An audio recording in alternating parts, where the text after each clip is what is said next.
Brian Leonard with your on-point local weather. WQXL Columbia, W264DF. Grills, outdoor kitchens, fireplaces. Summer sizzle starts with Bart. This is 107 The Point. Please press button now. No, number 1. This is Sports Talk with Phil Kornblum, Chris Bergen, and Pat Daniel. Sports Talk is heard across the state on radio affiliates of the Sports Talk Media Network and is streaming live on SportsTalkSC.com, as well as Twitter, Facebook, and YouTube. The South Carolina Education Lottery lucky number to call in is 888-898-2525. That's 888-898-2525. Now, here are Phil, Chris, and Pat with tonight's edition of Sports Talk. All right, welcome in, everybody. Sports Talk on a steamy Tuesday night here in the state of South Carolina. Glad you're with us. Looking forward to the next 2 hours. Wide open for your phone calls. Carrie Tharp will join us from Darlington in our second hour. Complete look at recruiting as we had some big stuff happening today around the country. And Clemson's on standby about 55 minutes. And Clemson, I guess, pretty optimistic about adding a defensive end out of the state of Georgia, A.J. Hoffler. So stay with us on that. We'll bring you all the exciting play-by-play. Pat, you weren't last week. We had a Gamecock prospect announcing while we were on the air, and he was doing it on his Instagram. And whoever was doing the camera had the wrong setup. Instead of having it in portrait form or vertical, they had it instead of having it in landscape form, which is a horizontal, they had it in portrait form. So the video was straight up and down. See what I'm saying? Instead of going across your screen. Right. And so here we are, and we, of course, we couldn't hear it. And it went on. That thing dragged on and on and on as they went through one speaker after another. And I'm turning my head to the side. I'm picking up my computer and I'm turning it on its side, to be able to watch it. And finally, the young man stands up. He says a few things, and I'm giving the play-by-play. He now has a bag in his hand, and he reaches into the bag, and he puts what appears to be, now he's off camera, off in the distance a little bit, and I'm trying to watch it on, it's either Instagram or Facebook. I think it was Instagram. And he puts like a purple-looking cap on his head. And I said, wait a minute, that cap is purple. And it was a Tennessee Tech cap. That's where his brother goes to school. And then he said, I went back and listened to it later, and he said, well, I'm not going there with my brother. Took that cap off, and he put on a Gamecock cap. Though in looking at it on the screen, it was hard to make out that it was a Gamecock cap. But it was black with the garnet C. So there I am trying to describe the action of the announcement with a picture that was hard to read. And so we'll try and do the same thing for you tonight. In fact, I believe they are one of the television stations there in Atlanta is going to be involved with this. So they might be streaming it, Pat. So we might pick that up and carry the audio if it's any good. I am picking up what you're putting down, Corn. I will keep an eye out for it. And now when you said that the camera, the person with the camera was having some trouble, I immediately assumed you were going to say they had it facing themselves as opposed to the young man No. They were making his announcement. They were showing what was going on out there. Just you unless you picked up your computer and turned it on the side, then the picture wasn't. It was vertical. So instead, you look like Winnie. Whenever, for our listeners, Phil's dog Winnie. So whenever Winnie, you ask her a question and she kind of cocks her head to the side and looks at you confusion. You know how dogs do that? Yeah. You were doing that. That's kind of how I was trying to look at it. And anyway, hopefully we won't have that kind of situation tonight. And the Tigers have a second one set to go tomorrow afternoon. Stephion Green from Rome, Georgia, plans to announce his decision tomorrow. So Clemson is in a spot to pick up a couple of commitments out of Georgia here today and tomorrow if things fall their way. And today, Ohio State landed their second big-time receiver in as many days. They picked up Brandon Ennis today. He's a guy that Clemson has had some interest in. And they are loading up. It's got me thinking too, Pat. 888-898-2525 is our number. South Carolina Education Lottery lucky number. So, Louisville, we saw that video that came out of Louisville from over the weekend from their official visits where players were surrounded by expensive, fancy cars and Lear jets, private jets, and I mean Louisville seemed pretty proud of the display that they had going on there. If NIL involvement or just showing players, hey, you come here and your NILs can lead to this. I don't know exactly, what they were trying to say. Well, I know what they were trying to say in the video. I don't know if they were actually saying it or just implying it. Okay. Maybe we inferred something that maybe they weren't trying to imply. But you have that. And then I'm thinking about Ohio State and Ryan Day, their coach, who said a few weeks ago to a group in Columbus, it's going to take $13 million in NIL money to fill out a roster at Ohio State. Now, and my point is, we see Louisville get this big time running back yesterday, and now we see Ohio State get two, Carnell Tate and Brandon Ennis, two big time receivers, the type that used to go to Clemson, going to Ohio State, loading them up at wide receiver. Of course, they already loaded at quarterback, and now I look at South Carolina, I look at Clemson, and South Carolina's got NIL programs going. They got an NIL arm. They've got people in there working on NIL. Yet I haven't really seen any mega deals from South Carolina to their people just yet. Some deals here and there that have been announced by some of the individual athletes, but nothing that compares with some of the other deals we've seen. For example, I saw a report today that a quarterback committed to Southern Cal will be making about $1 million a year in NIL related money by the time he gets to Southern Cal. I think he's a high school senior. I think he's committed to Southern Cal, has another year of high school. By the time he gets there, he'll have that kind of money lined up waiting for him. Not supposed to happen that way. That's not the way this was supposed to be designed. Nobody should be surprised about that. And then you've got the Clemson approach, which they have publicized. I'm not making this up, but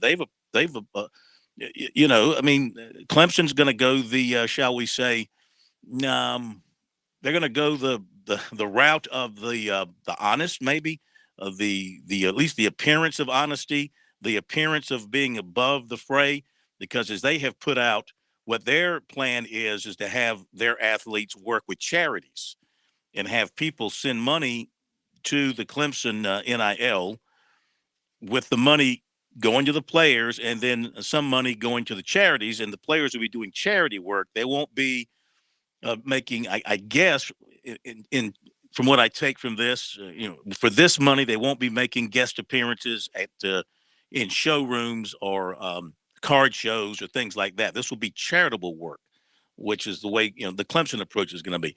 And here's my question, Pat, as I was thinking about it: how long can Clemson survive that way? Are there enough kids driven by charity who are of a very high talent level, who want to go to college and do that, versus those who are of a very high talent level who want to sell their services to the highest bidder, and they want those goods and services to be something tangible, like a Ferrari, like a Lear jet, like whatever they can get their hands on through their NIL. You see what I'm saying? Two different approaches. When you look at Ohio State, you look at Louisville, you look at Southern Cal, you look at Texas A&M, and all those schools who are going gangbuster cutthroat, and Clemson here is trying to be milquetoast with it and still get it done. Now, I know it looks like they're putting together a really nice class this year. People can go gaga over the ratings. I go poo-poo on the ratings. Who cares? See what they do when they get on the field. But how long can that last for them? Are we starting to see, especially on the offensive side, yeah, they got Klubnik coming in. That was a little bit before. He committed really before all this NIL stuff started to really come about. But are they getting the great receivers like they're used to getting? Are they getting the great running backs like they are used to getting? See what I'm going with this? Is it eventually going to catch up with them, or are they doing it in a way that is the right way and is still going to result in high-level talent coming to their school? Corn, I look no further than 2023 quarterback commit Christopher Fazina and his recent comments saying how he and many others within that 2023 class have been speaking together almost collectively that they are wanting to chase a national championship, not NIL dollars. Now, sure, I'm not naive. Multiple people within that recruiting class will take part in this new initiative Clemson and Dabo Swinney have put together. And I think this may kind of be Dabo Swinney's way of meeting in the middle with NIL. He doesn't want to completely buy in with helping these young men get deals with Ferrari and Lamborghini and the things you were saying that some schools are doing now, Texas, Ohio State, et cetera, et cetera. But instead, he's still doing it the quote Clemson way, as he likes to call it. He's still doing it where there is kind of a fellowship and there is, I realize this is subjective, but a good way of doing it as opposed to necessarily a bad way. It's not just, hey, man, here's a check, go do a 30-second commercial. You're actually doing some good. You're going and visiting children at the hospital, or you're going and representing XYZ charity. Yes, you're still being paid for it. But I think that is at least him kind of meeting in the middle. And I would equate this, Phil, to think about through professional sports. This is new to college, but professional sports. Yep. This past year, super team with the Brooklyn Nets didn't work out. The Lakers, once they acquired Russell Westbrook to join Anthony Davis, LeBron James, didn't work out. Years ago, Karl Malone and Gary Payton joined Shaq and Kobe, didn't work out. Chip Kelly's first year as head coach of the Philadelphia Eagles, they created a super team. They were hot garbage, or it might have been his second team. My point is I think that there are enough talented recruits out there where there will always be people, and this is what I've said since day one about NIL, there will always be people who want to go and chase that money, and that's fine. But there will also be those same young men and women who go out there and want to just win. They want to go out purely for the love of the game. They want the education and so forth. And that's why I personally am okay with NIL, because you're always going to have the good and the bad. You're always going to have the ones that just chase the money or those that just chase championships. And just because you put together a bunch of 5 stars who are all told they're going to make guaranteed $1 million or whatever have you, that doesn't necessarily mean you're going to win. And we have seen with Dabo Swinney and his teams reach the pinnacle of sports with a whole lot of 3, 4, and maybe just a couple of 5-star recruits in there. So to answer your question, I know it's a long answer. Yes, I think that this is sustainable at Clemson, and I think we will continue to see teams built more with NIL and more of the just wanting to win. Okay. And what about South Carolina? When is South Carolina going to strike the hot iron with a run on the high-level talent? They're getting some good players and players that perhaps can be developed into winning SEC players. I don't think Rattler came to South Carolina for NIL opportunities. Some will fall his way, but I don't think that's why he came to South Carolina. I don't think the tight end, Stogner, came to South Carolina for that reason.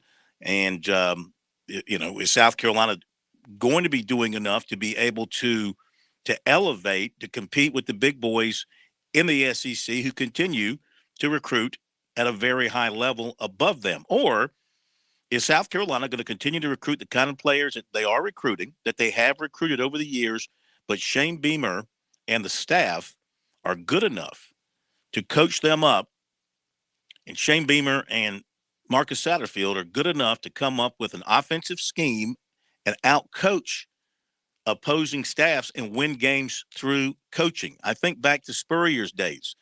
And, yeah, South Carolina had a lot of good players, especially from the state of South Carolina, especially on the defensive side.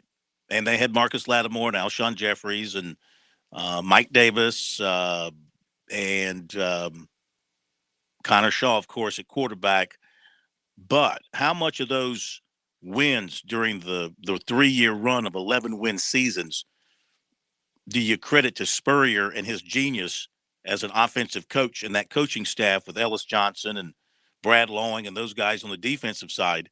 How much do you credit them to just flat out coaching other staffs and developing the players that they had under them for a lot of those wins, instead of South Carolina just out-talenting a lot of teams? I don't think they've ever out-talented a lot of teams. I think they've had times when they've had good talent, but they had excellent coaching to help them win a lot of games, especially during that run with Spurrier. So I wonder if you look at Beamer and his staff, you see them getting good players, and I don't think their recruiting class is all that bad in my eyes. I see good players who have opportunities to go to a lot of Power 5 programs. That's a good sign. If you're getting players who have other Power 5 offers, then I think that's a good sign for your recruiting. But can they outcoach Georgia with players that are capable of winning games? Can they outcoach Georgia? Can they outcoach Kentucky? Can they outcoach Heupel at Tennessee? Can they outcoach knowing they got to step it up with Clemson because the talent level is still in favor of Clemson head to head. I think we'd all agree with that, wouldn't we?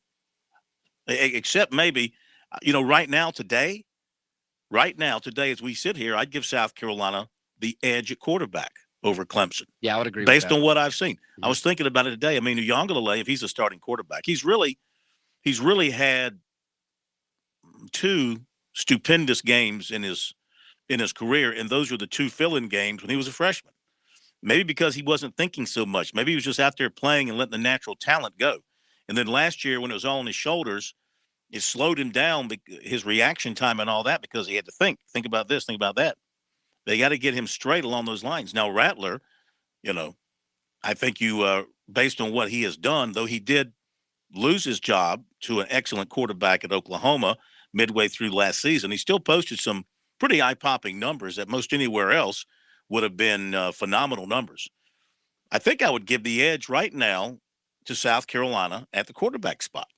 I can find no fault in what you were just saying, because you're right. DJ, it's almost as if he's had two different Clemson careers. Mm-hmm. The one that we saw him filling in as a complimentary role behind Trevor Lawrence, and now last year he had so much more weight on his shoulders, and then, no pun intended, a little bit more weight girthy-wise too. Under his shoulders. Sure, correct. But this year, he looks like he's taking tremendous strides in really making his body better. So it's yet to be determined if that's going to what kind of role that will play this year. As we addressed in the spring game, though, he still was really struggling, in particular with out routes, short passes. Just the accuracy was not there. So this summer, quite frankly, will make or break his career. Because if he flounders again, I don't really expect Dabo Swinney and the coaching staff to let him have that long of a leash. They have Cade Klubnik waiting in the wings, and I doubt they last more than one or two, maybe three at most, mediocre games before they make that switch. And then I think we would inevitably see DJ transfer. Yeah. Not saying that'll happen, but whatever.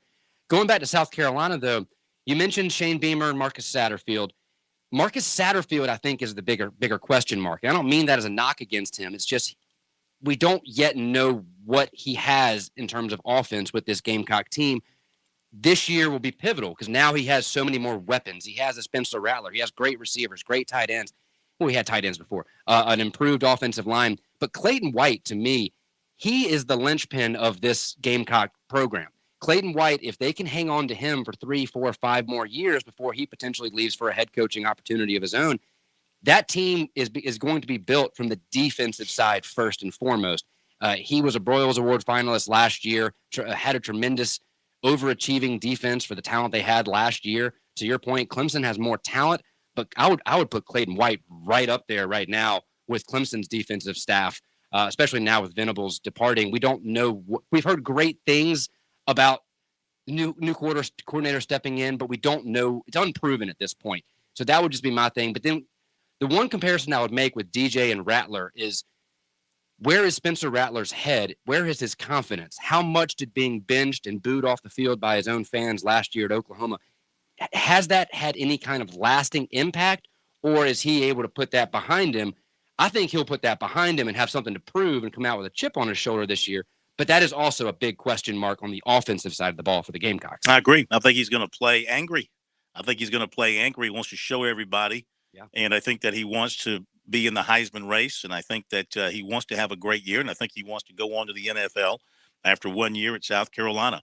All right. Our phone number, 888-898-2525, South Carolina Education Lottery. Lucky number here on Sports Talk since 2002. More than 2.1 million lottery-funded scholarships, such as Life, Hope, and Palmetto Fellows scholarships, have been awarded to South Carolina students. Learn more about the South Carolina Education Lottery's impact at sceducationlottery.com/educationwins. Playing for fun is a win for education. You'll never win if you don't play. We'll get to your calls after the break. I'm attorney Jim Corbett. I love sports, and I've helped people for over 30 years. Contact me at jim@jimcorbettattorney.com when the insurance company won't pay your claim or you have complicated issues. Some other business causes your business to lose money, jim@jimcorbettattorney.com. When you lose a relative and find out you got cut out of a will or don't get what was promised. When you have serious injury, like from a wreck or mishap or on the job, jim@jimcorbettattorney.com. Summer weather has arrived in South Carolina, and you know what that means. Sweet, tasty South Carolina peaches are hitting shelves near you. Most people tend to think of Georgia as the peach state, but South Carolina is the East Coast's top producing peach state, so we know a thing or two about a great tasting peach. The next time you're in the grocery store or local farmer's market, keep an eye out for those sweet, tasty, certified SC peaches. Discover more about the tastier peach state at scpeach.org. I learned that people are just looking for somebody to listen to them. You can't just start cutting somebody's hair and you're going to be quiet the whole time because you're not going to be in business long. The South Carolina Education Lottery has provided over $800 million to help students attend technical colleges across our state, investing in a new generation of entrepreneurs, just like James. Your passion is our purpose.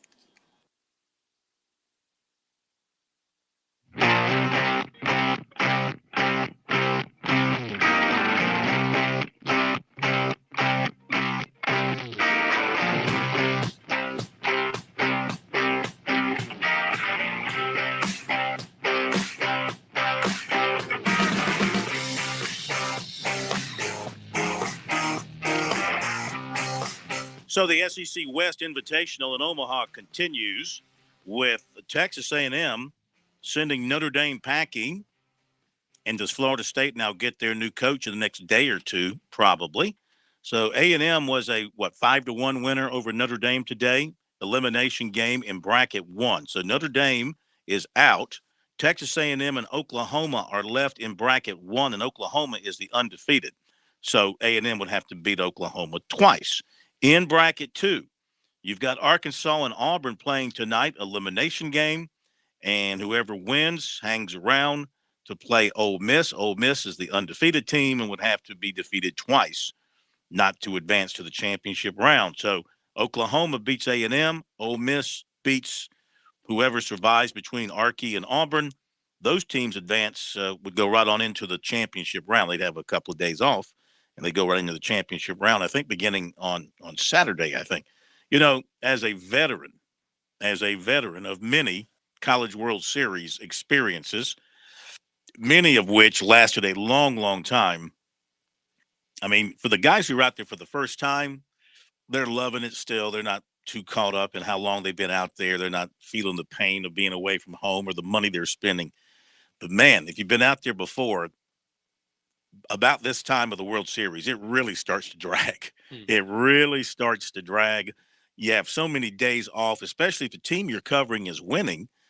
You got all these days off. You go to their practices. They either practice over at Creighton University or they go to a high school and practice, and you got to be there with them. Maybe you go to the game that night, and then you go into Omaha to eat. You go into the market. You go on the steakhouses. But after a few days, as good as the steak is in Omaha, even that gets a little bit old. There's a place called the Drover that is the must-go-to steakhouse in Omaha.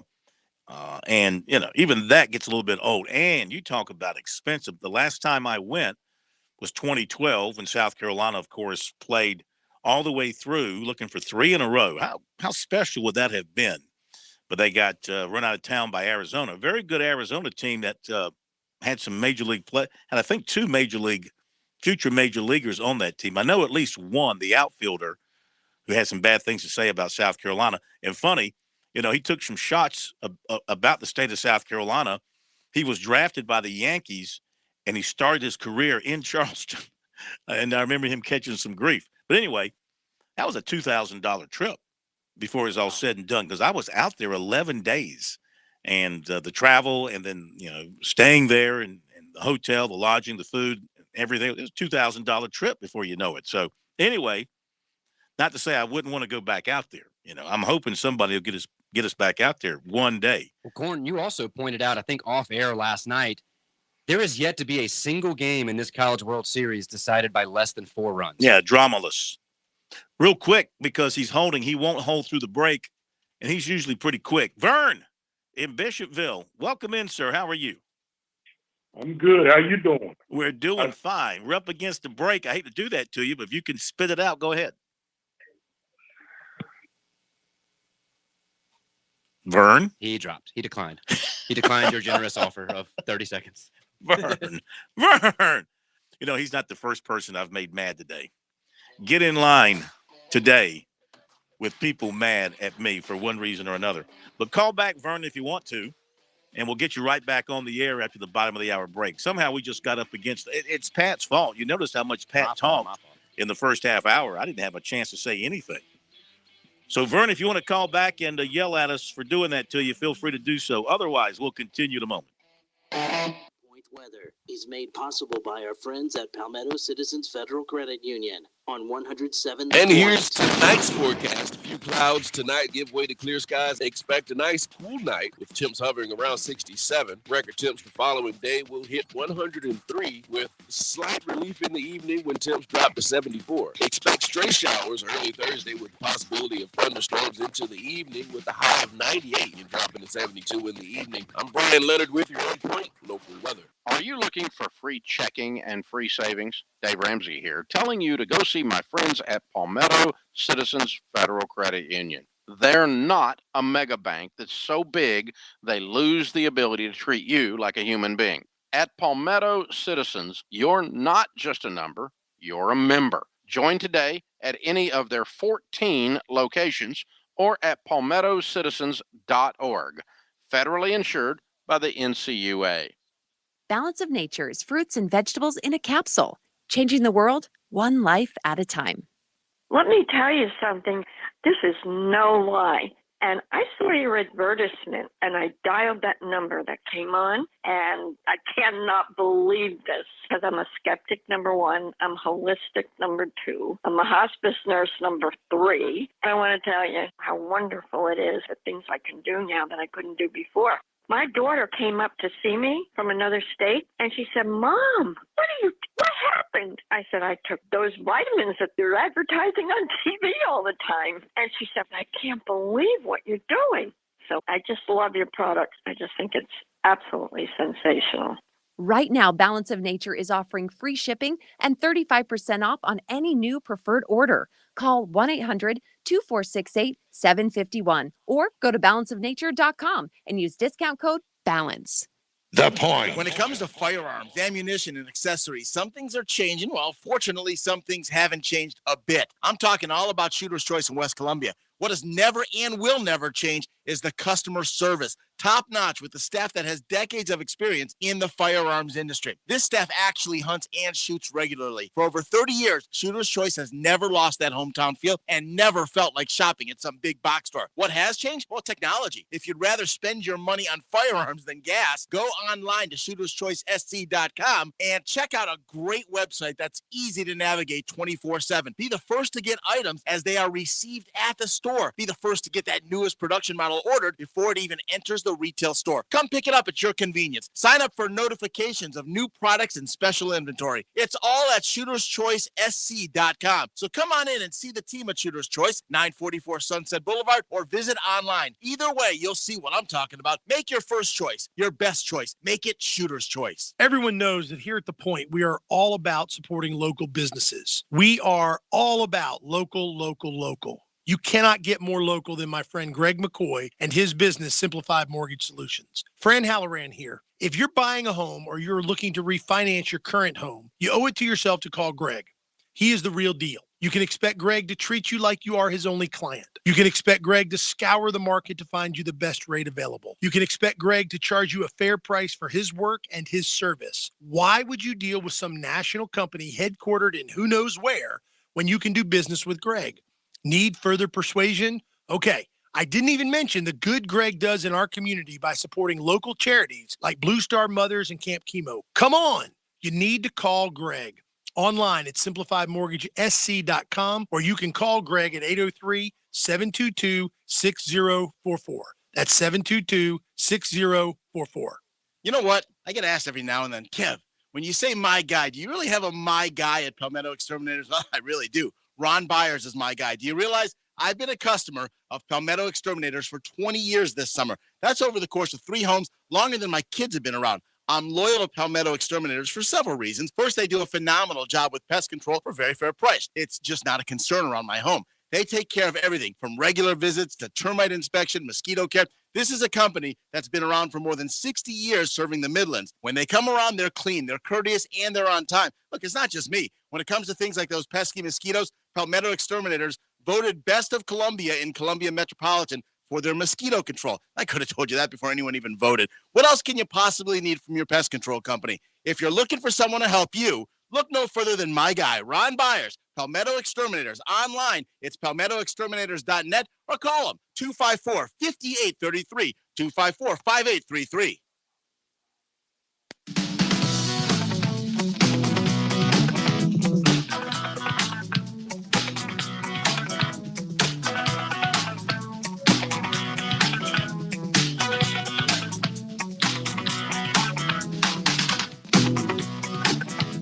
We're back on Sports Talk. Sports Talk Media Network. 888-898-2525 is the phone number.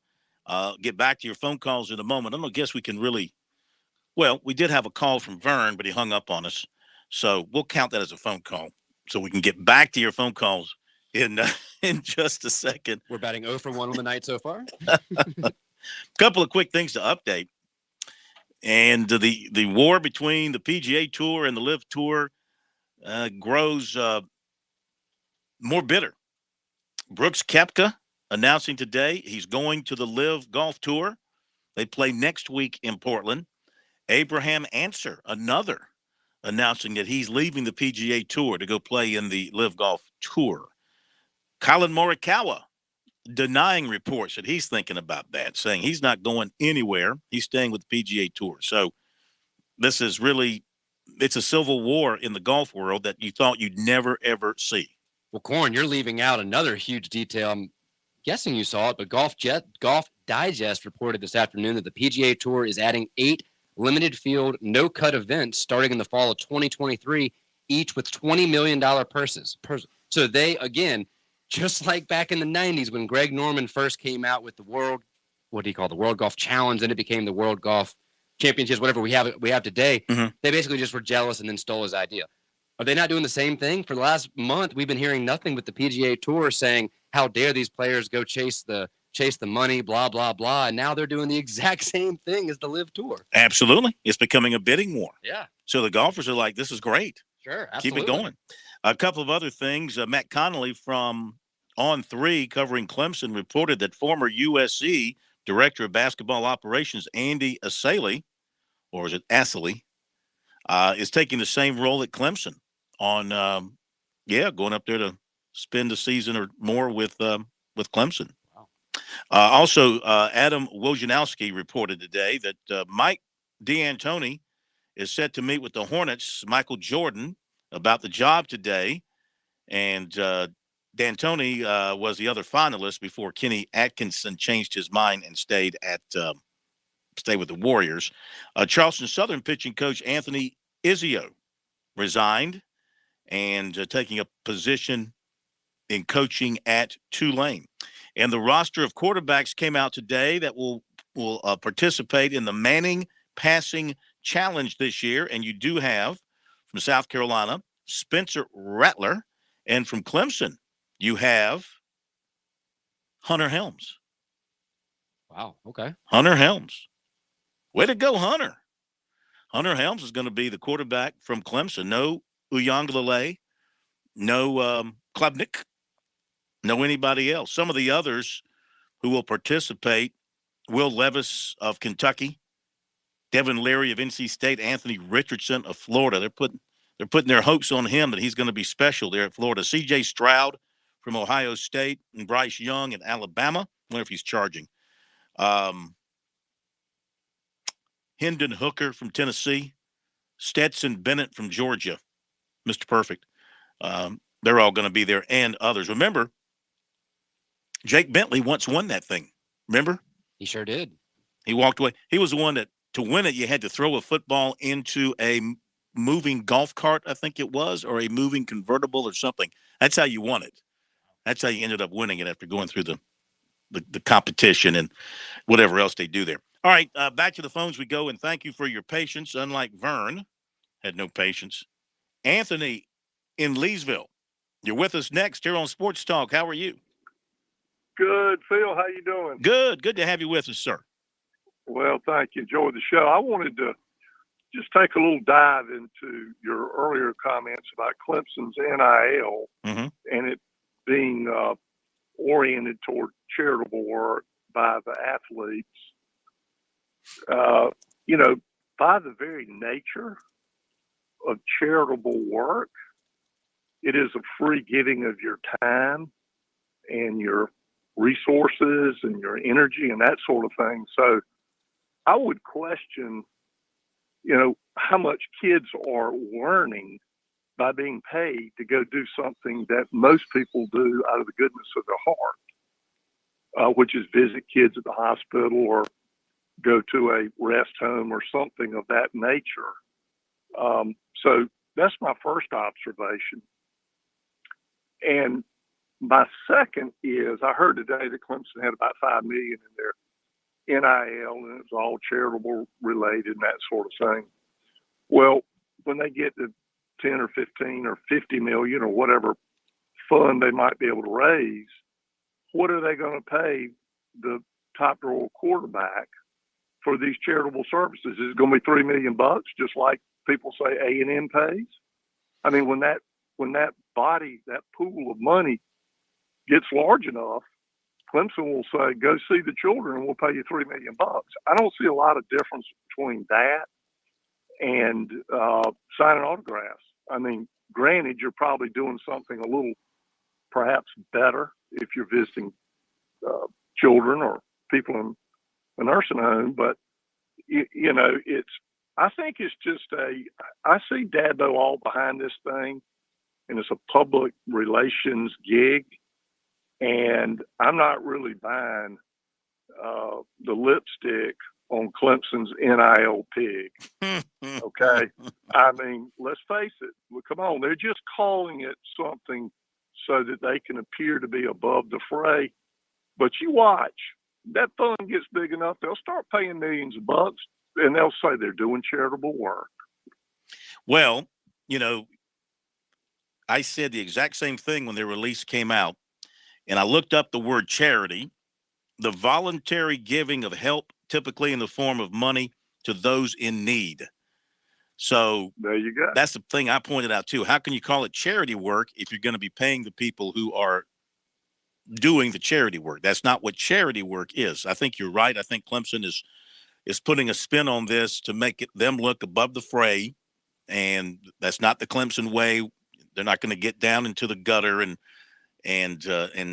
pay players for their talents and try and entice them to come to Clemson by outbidding the next guy. But you come to Clemson and, you make the hospital visits or you do the charity work that is arranged through our NIL, and you'll be compensated. That is not charity by definition. Now, they can call it charity. Right. You're exactly right. And, most of the people who cover Clemson, 99.9%, will let them get away with calling it charity work. It won't happen here, but everywhere else, for the most part, they'll just say, look how great Clemson is because of all this great charity work and the goodness of their hearts. Well, that used to be the case. Athletes used to do charity work, and they did good charity work. But now you're mixing it. You are yourself as a school through your NIL, and the guy who used to handle your major giving, the guy who used to go out and solicit the big givers to your athletic department, is the guy who's running the NIL for this now. Right. I think you're calling out exactly the way it is, but that's the way Clemson's going to spin it. Exactly. I was listening this morning to Sirius Radio, Channel 84 on the way to work. That's the college station. And they were interviewing some of the guys with Clemson NIL. And, they were so laudatory of those guys. Oh, this is the right way to do it. Y'all are providing charitable services in return. And, they were just kissing up to them. And I said, why wouldn't y'all ask those guys some questions like how much you going to pay them? How many hours a week will they have to Who were the hosts of the show? Danny Cannell and you know the other guys. I bet it's the Mark Packer. Oh gosh, was it Mark? No, it wasn't Packer, because Packer's just a homer. I mean, he's a Clemson grad, right? But it comes on at 7, and it's Danny Cannell and somebody else, and they usually, it's entertaining to listen to them. But when they were going through the interview with a couple of the NIL Clemson people, the Clemson people were just spinning it like we're just doing these wonderful things. And I'm not saying charity work isn't good. I'm not suggesting that, but to pay, how about an 18-year-old kid who's told, you go do nice things, charity work, we're going to pay you a lot of money to do it. Well, what's he learning about charity? He's just learning, I'm going to go do something, get paid. I mean, isn't there something wrong with it? Do any Clemson people think there's something wrong with that? I don't know, Phil, but you and I are sitting here talking about it. It hit me square in the face. Well, it hit me at the moment I read the release when it came out. I said, wait a minute, you don't do charity to get paid for doing it, Right. I think they're just, to your point, they're just going to spend this thing like, look how clean and fresh we are, and we're sort of above all this giving kids money. Well, they're just doing it in a different way. And I promise you, they're going to build that fund up because, we all know Clemson is serious about winning, and they'll do what it takes. I don't know if I don't think they'll have the money that the Texas schools and maybe in Ohio State or Southern Cal, but they'll get some pretty good money in there, and they'll start paying a lot of money to the number one rated quarterback that they get next time. I mean, he'll be promised $2 or $3 million to go make a few visits to the kids. All right, thank you for your phone call. We appreciate it very much. 888-898-2525, South Carolina Education Lottery lucky number here on Sports Talk. Pat?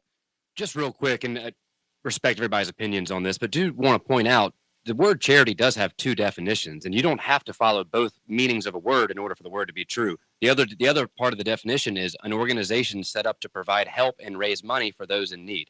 Mm-hmm. So, yes, typically if you go out and do charity work, you're not paid for it. But if you are able to have a certain status or stature in society where you are potentially able to raise more awareness for a particular charity than just an average Joe, personally, I don't see any problem in being compensated for your time.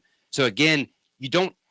That is the evolution of charity. You don't have to do it for free. And quite frankly, as long as those people in need are still being helped, should we really be complaining how the help is getting there? Maybe I'm wrong in that. If the end goal is still being reached, what does it matter what path you took to get there? Well, why can't they do it without being paid if they're being so charitable? Because everything is more expensive these days, Phil. My generation, we do not work for free. I'm sorry. That's a thing of the past. We demand respect for our time, and we are going to be paid for it, or we're not going to do it. Volunteer definition, a person who freely offers to take part in an enterprise or undertake a task. Volunteering charity sounds to me like you do it because you want to do it out of the goodness of your heart, and you don't get paid for it. That's just my old-fashioned Wagner dictionary definition of that of those particular words. All right, thank you very much for the phone call. Got to hit a break here on Sports Talk. We'll come back with more of your phone calls in just a moment. 888-898-2525 is the number. Agree, disagree. Love to hear from you tonight. Does South Carolina need to get a little more down in the dirt with its NIL? What do you call it? With your NIL efforts, the people who are doing the NIL, do they need to start jacking it up and throwing more money around and promising bigger and better things to attract bigger and better players? Are they doing enough? Back in a moment. Independence Day is coming. Is there a better way to spend 4th of July weekend than listening to good music, eating some peanuts and Cracker Jacks, enjoying an ice cold beverage, and watching baseball? Oh, did we mention we'll have 2 of the biggest fireworks shows in Segra Park history? Join the Fireflies for Fireworks with the Phil presented by Prisma Health July 2nd and a game against the Pelicans July 4th. Tickets are available now at firefliestickets.com. Parents ask, what's the best way to save for college? I'm State Treasurer Curtis Loftus, and my answer is always open a Future Scholar 529 college savings account. It's easy. You can get started online with any amount. It's flexible to adapt to your child's college dreams. And you can deduct 100% of your contributions from the South Carolina state tax return. So what are you waiting for? Go to futurescholar.com and see why it's the smart, easy way to save for college. futurescholar.com. Peanuts and baseball, the perfect pair. There's nothing better than enjoying a bag of crunchy, great-tasting in-shell peanuts washed down with your favorite beverage of choice while cheering on your baseball team. This summer, grab a bag or two of delicious protein-packed Virginia Carolina's grown in-shell peanuts. America's favorite snack and America's favorite sport. A match sure to please. This message is brought to you by Virginia Carolina's peanut farmers. To learn more about peanuts, visit the website aboutpeanuts.com. That's right, aboutpeanuts.com. Enjoy a bag of peanuts today. Yeah, you know what it is. Black and yellow, black and yellow, black and yellow, black and yellow. Yeah, you know what it is. Black and yellow, black and yellow, black and yellow, black and yellow. Yeah, you know what it is. Everything I do it big. Yeah, screaming that stuff. Deshaun Watson in the news today, the former Clemson quarterback. Statement, well, first of all, 20 of the 24 civil lawsuits involving sexual misconduct allegations against him have reached settlements, according to the lawyer from the plaintiffs, Tony Busby. According to a statement from Brian McCarthy of the NFL, today's development has no impact on the collectively bargained disciplinary process. In other words, he still faces a possible suspension from the NFL. The four who did not settle are still moving forward with their pursuit through the legal system with Deshaun Watson. So he's not totally out of the woods yet. I mean, that's one of the most mind-boggling deals that we've ever come across because, I mean, if you ever covered Deshaun Watson, you were around him in any way, I mean, he was as straight a shooter, and maybe he didn't do anything wrong. He claims his innocence. With every one of these allegations, he's claimed his innocence. So, I mean, benefit of the doubt. But you never would have thought he would have been caught up in something like this based on what you saw from him during his time at Clemson. But it's got a lot of folks coming out of the woodwork with these allegations against him. And why do you settle? Do you settle because you're just tired of it and you want it to go away? And you're guilty of some of it, but you can get people to take your money and go quiet and go away and sign agreements that they won't pursue it? Or do you just settle so it goes away? You're still an innocent person in your mind, and you're just trying to make it all go away. There's still four more to deal with here, however, so it's not totally over yet. Our poll question of the week has to deal with Clemson's defense for this coming season. As you know, they got a lot of talent on that defense. And the last 10 seasons, the Tigers have averaged allowing 17.9 points per game. What will this season's defense average in points allowed? 35.8% of 190 votes say 10 to 15 points. 30.5% say 15 to 20 points. 25%. This is the one that shocks me. 25% say Clemson's defense will give up more than 20 points per game this coming season. 8.9% say fewer than 10 points per game. If you haven't voted, you can do so on our Twitter at SportsTalkSC, on our website at SportsTalkSC.com. We'll get to recruiting here in just a little bit, so stay tuned for that.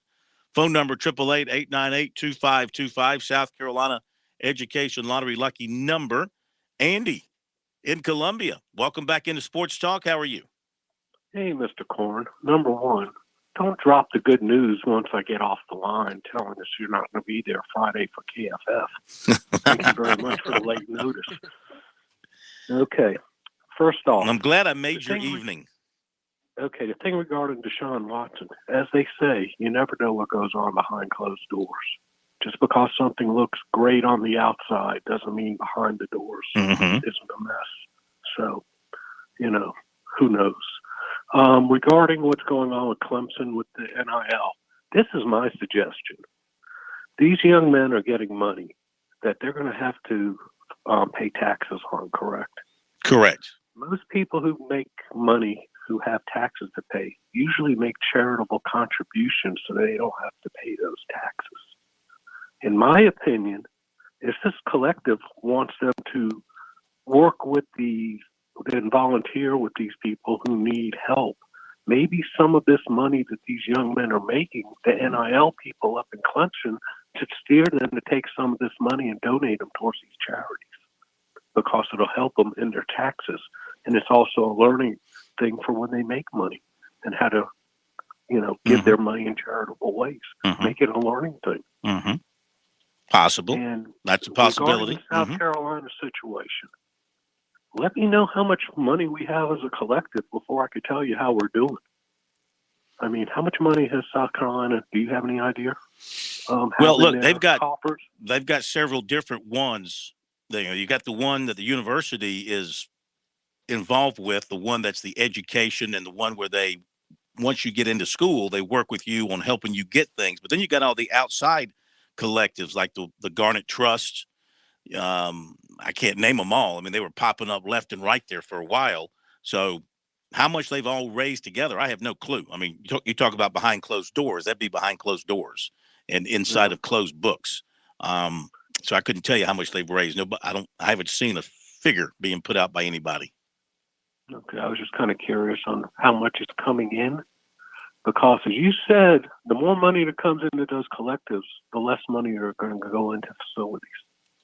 And I hope people realize that. Well, I mean, did I say that or somebody else? I mean, it stands to reason that there's a couple things going on here. You've got the collectives outside the particular school asking fans to give them money to give to the players. All right. That's money that might otherwise have gone directly to that school's athletic club. Let's just use South Carolina as an example. So money that would have gone directly to the Gamecock Club is now going to go somewhere else, unless you got enough people who are well-heeled enough just to give to everybody who asks. If that's the case, our Matt Smith will be calling you here pretty soon. We'll take some of your cash. But eventually somebody is going to start losing out, whether it's the Gamecock Club or, in the case of University of South Carolina, whether it's the Gamecock Club or some other charitable giving organization that collects money for USC and for USC athletics towards facilities or something else. I mean, somebody's going to lose out, I would think, at some point in time. Can you see this turning into maybe for baseball that all kids now can possibly, through the NIL, get 100% scholarship through their university?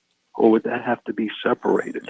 I mean, I think if somebody wanted to step up, if Andy wanted to step up and announce through his your NIL endeavor that you will pay a full scholarship for every Gamecock baseball player, all they have to do is, once a month, come and do my yard or clean my pool or wash my cars or whatever I want them to do to get that, I'll pay for their scholarship. Yes, you could do that. Go ahead. Yeah. So Vanderbilt won't have that advantage that they have if it's used correctly. I would think it would wipe out all advantages if somebody wants to step up and fund it totally, just like the guy out of the business out in Utah that said, not only will we pay the scholarships of all the scholarship athletes, but any walk-on will get a full scholarship to go to BYU. You said Utah. I had a question. Why is the young man from AC Flora going out to Utah?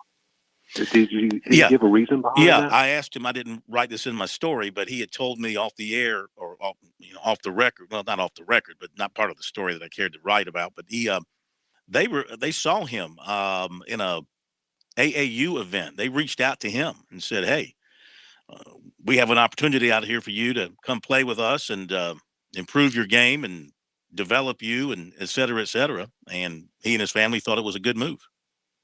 I'll tell you what, being an AC Flora alumnus, I didn't realize how deep that basketball program has been in the past few years. And, I mean, I knew it was a good program. I didn't realize it was to the caliber it was. The coach that was there is now out at went to Ridgeview. Correct. Went to Ridgeview. Okay, Yep. Yep. That's what I thought. Okay, Corn, thanks. All right. Y'all have a good day. Appreciate Thank the you. information. Thank you so much. We'll talk to you another day. Hey, Thank Andy, you. just real quick before you go, just to throw out there, Will Shipley is the only person I can name offhand that has done this so far, but he was matched with Levine Children's Hospital, and on that first day, May 18th, donated a check of $10,000 to them. Now, whether that's for any tax reasons or not, I certainly can't say, but just for a little more information there. And that organization, the Tiger Impact, has been granted tax exemption status outlined in Section 501c3 of the IRS code. They can now accept tax-deductible contributions. I'm not going to pretend to understand all that. Neither will I. Thank you very much for that. And thank you, Andy, for the phone call. All right, break is coming up top of the hour, and we're standing by. I have found the way to monitor on YouTube the announcement by A.J. Hoffler. It's going to be at about 7:05, so right about when we come back is when he'll be doing his thing. So we'll bring it to you. I think we'll be able to bring it to you when he gets around to the announcement portion of the presentation. We'll be back.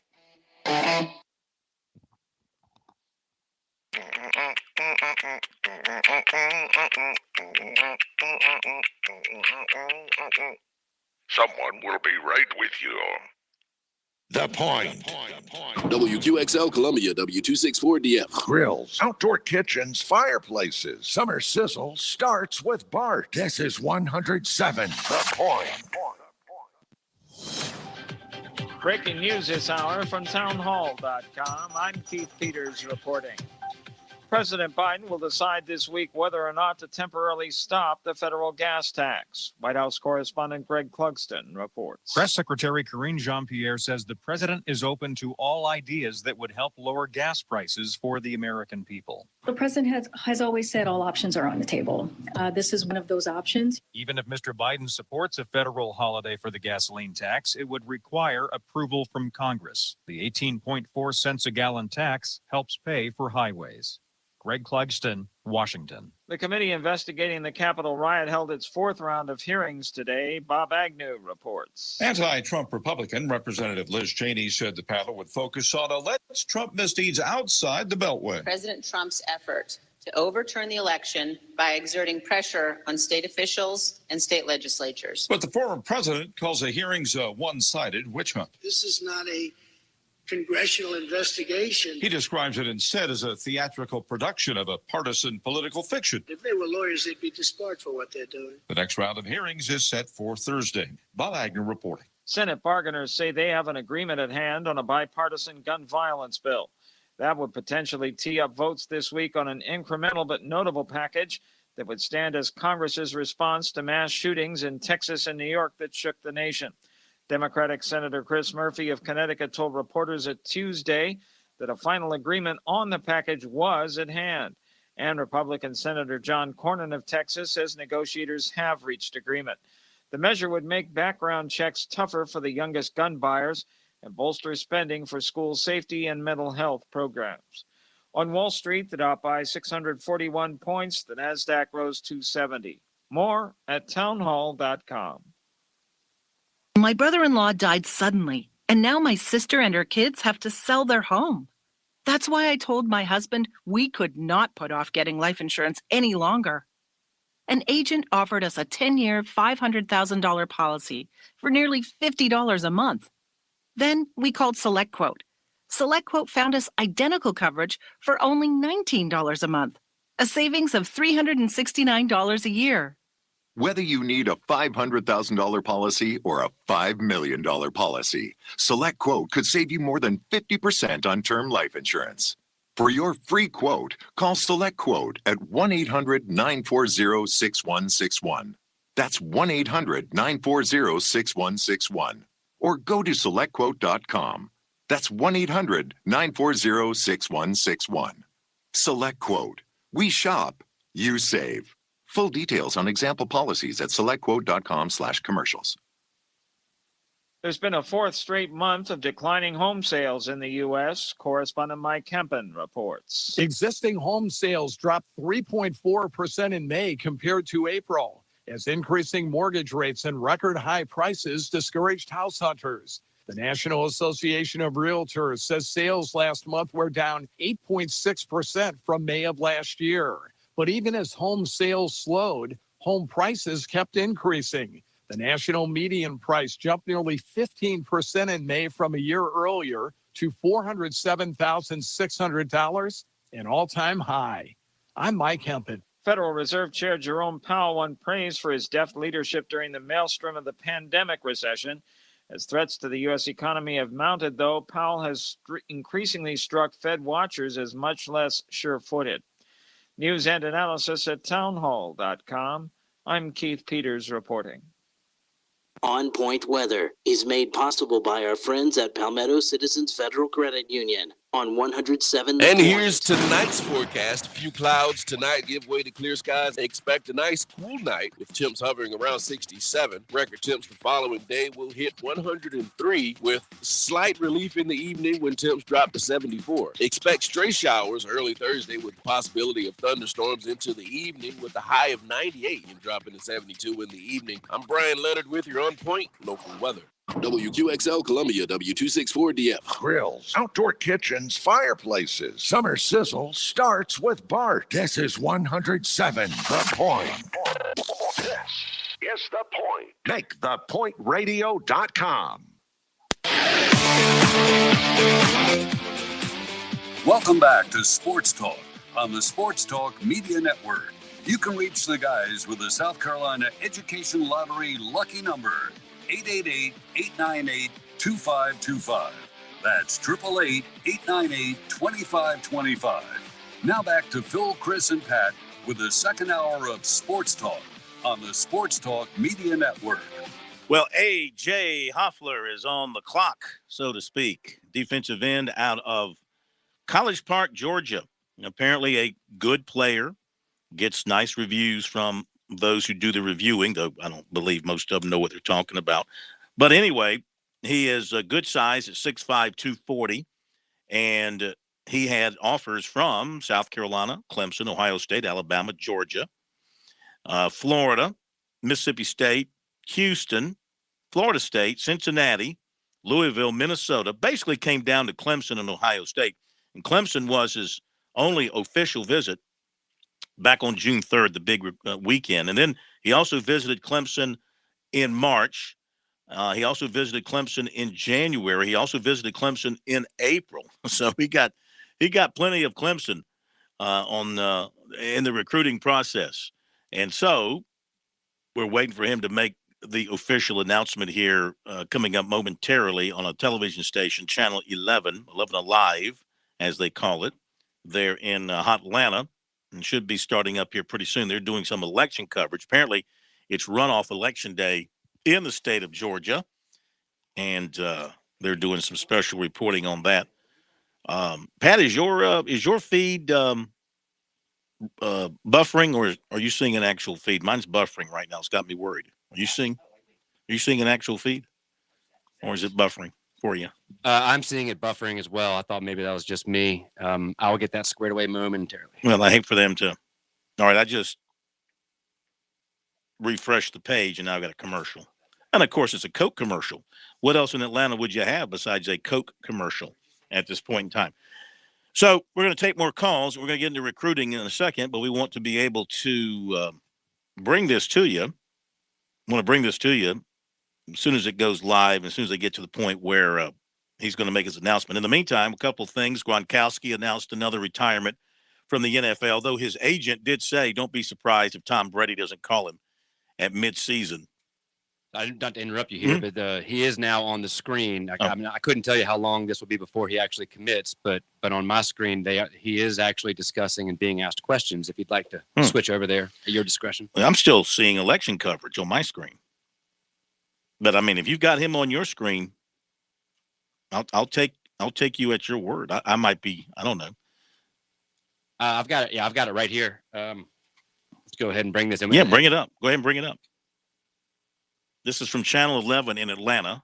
Or just committing on her birthday, making her feel special. And then I know my grandparents, my dad, brother, they're watching. So that's so AJ Hoffler just talking. Making sure they all feel appreciated and how grateful I am with them. Yeah. All right, man. Look, I'm gonna let you go ahead and close it. Any shots, anything you want to give? Go ahead. You got it.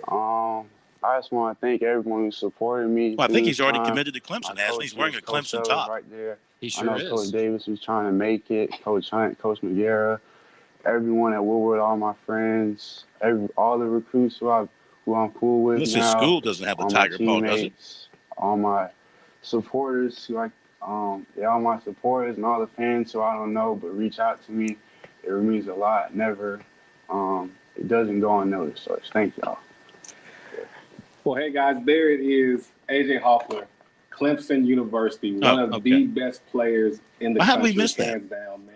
We gonna say It was rebuffering on my end. It looked like we were watching the local news there. I mean, we were watching it directly from 11 Alive's YouTube channel where they said they'd have it live, and then it started saying buffering, and then here we have it. I think on YouTube, sometimes, you'll be watching a video and it'll jump to the next thing in queue. Right. And I think in my case, it jumped to the next thing in queue, and this thing must have started up live, but it's done. A.J. Hoffler commits to Clemson, and so the Tigers pick up another. That's 6 commitments out of the state of Georgia for Clemson. Wow.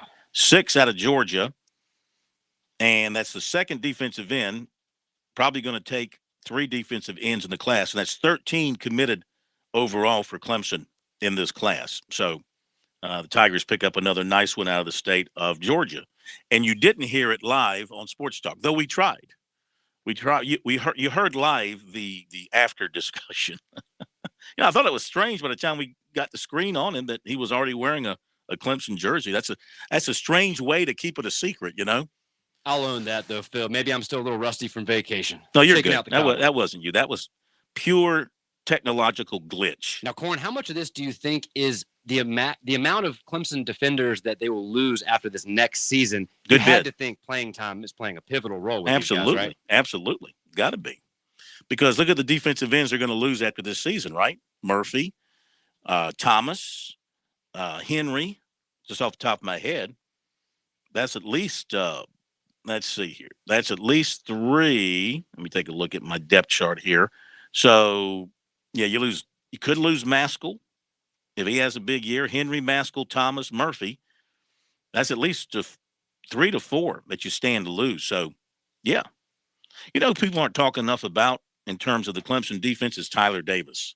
Absolutely. They talk a lot about Bresee and Murphy and Thomas or Maskell Tyler Davis is, he's as important to that defense's front as any of them, and he's as hard to block as any of them, I would say. He's the guy that's like the boulder in the middle that you just can't get out of the way when he's healthy. That's his biggest thing is he just hasn't, he hasn't had a good run of health. And Dabo has said many times in the past, he's used the phrase, the best ability is availability. And that's nothing against Tyler Davis, but sometimes he stays healthy. But Peyton Page, I would say the emergence of him is going to cut into Tyler Davis's playing time this year. Give me that one more time. The best what? The best ability. Sometimes the best ability is availability. How many Daboisms can you recite off the top of your head? Oh, gosh. Probably more than I'd like to admit. I'm not sure, but to be fair, I could also name quite a few Spurrierisms too. It's just sometimes we hear those so much throughout the years, and we've played them so many times here on Sports Talk that they just kind of get ingrained into your brain. Well, give me your favorite Spurrierism. God, I knew you'd put me on the spot there. Now I'm trying to think of other Daboisms off the top of my head too. I guess I'd have to sit down and think about it for a second. The first one that comes to mind is Free Shoes U. His constant bickering against Florida State and the various recruiting violations they would make. But no, I guess you're right. Maybe that was defensive of me trying to throw in Spurrier. So yeah, with Dabo, there's quite a few. Bring Your Own Guts is probably the one that I would be right on the tip of the tongue there. The best ability is availability. I like this one. All in. Whatever. How about Grow Where You're Planted? It's Grow Where Your Feet Are Planted, Plant Your Feet, or something like that. I don't know all the Daboisms. Something about plant your feet and grow where you're planted or something like that. Back to the phones, and then we'll give you the rest of the recruiting. 888-898-2525 is the phone number. We go next to tell me. I got it. We go next to we're going to Bill right here in Columbia. Bill in Columbia. Yeah, I see it now. Bill, welcome to Sports Talk. How are you? I'm good. How you doing? Good. Good to have you with us. Hey, did you say that Mark Packer was a Clemson graduate? Yes. Clemson homer? No, just a Clemson graduate. I thought you called him a Clemson homer. No, the caller called him Clemson homers. I said he was a Clemson graduate. Yeah. I got you. Yeah, I like Packer. He does a good. I think he does a good show. Of course, I don't even know if he's on the air anymore. He got taken off of satellite, I think. Yeah, I mean, isn't he on the ACC network and doing stuff like that? I've lost track. I don't listen to those shows, so I don't know where he is. But I know he was with the ACC network and most recently doing television stuff. And they stream. I think they stream the TV stuff over satellite radio as well. So I have seen him on TV. I hadn't heard him on the radio. I don't know if he's got a radio show anymore, but yeah. Um, but I will say that what the caller was alluding to was, it's an ACC show. I think he was saying it was an ACC show that the people were on, and you're going to get a bunch of softball hands-off type questions because, I mean, all those shows that are owned by or affiliated with the ACC or the SEC or with a particular school, I mean, that's what you're going to get from those people. They're not independent thinkers. They're there to promote their league, and they're there to promote the schools within their league, and they're not going to dredge up anything that's negative if they can avoid it. And so I think that's what the caller was saying. yeah, well, I mean, it's same with Feinbaum. I mean, he's going to cover for the SEC every way he can. I agree. It's all I the agree. same Yeah, I agree. Any way you go. Yep, I agree with that. If I can ask, where did you go to school? Harvard. Harvard up in Massachusetts, up in Boston. Cambridge. You know where Cambridge? Right across the Charles River from downtown Boston. I've been there. Yeah. I had a feeling you to ask anyway, but I lost you there. What'd you say? You had a feeling what? I had a feeling you would. Now you keep dropping out on us. We're missing the most important words. All right. Hey, y'all have a good night. All right, Enjoy the show. Thank you. I wonder what he said. He kept dropping out on us. I mean, we weren't dumping you or anything. I don't know what he was saying. And is Packer and Durham not on ACC Network anymore? Admittedly, I have not watched it in some time. Never got that into it, to be honest. I don't know. I'm assuming that it is, as far as I know. Continue with the phone calls.